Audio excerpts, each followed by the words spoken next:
Matt Giggs, what would you do if you were running Countrywide?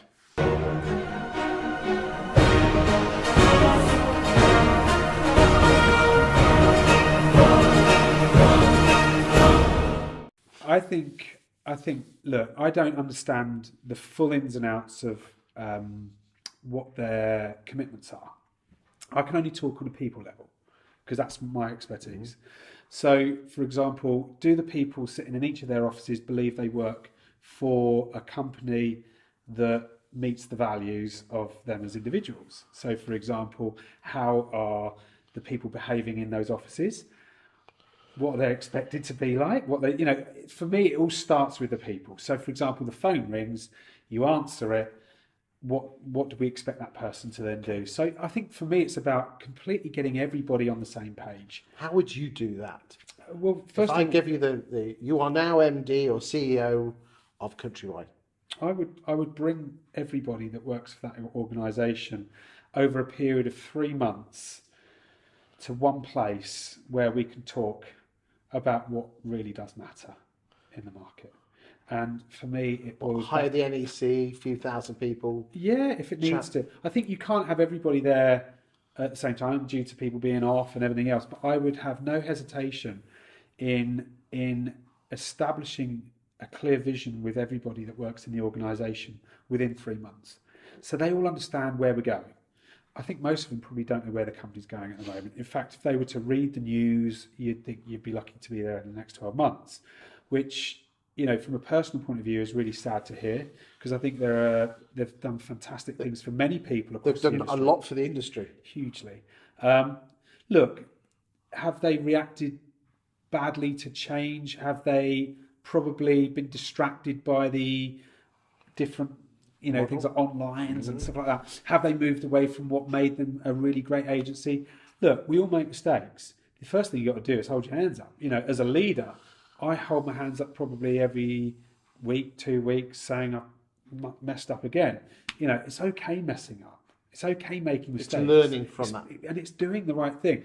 So first of all, you've got to have everyone needs to know what the company stands for. What's the vision of our organisation? I think that needs to be fleshed out with key members of the teams that include probably negotiators, listers, managers, the people that are going to give honest feedback. Get them to a place where it's the kind of vision that will excite those people, because they're the right people to keep. Yes. Right?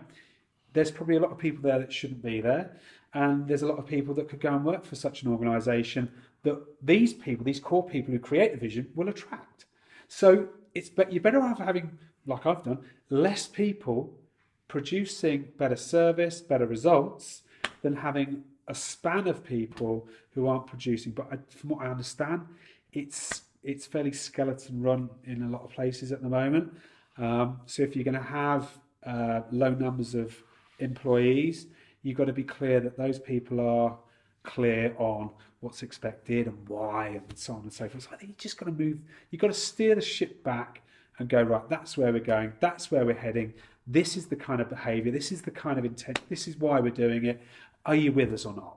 And if you're not with us, that's fine, then you can start clearly attracting the right people back to the organisation. And look, if that's then not going to be enough in a quick enough time, then whatever else you're going to be doing, you're going to be skimming over the surface, because that's the deep stuff. That's where you've got it's deep-rooted challenges.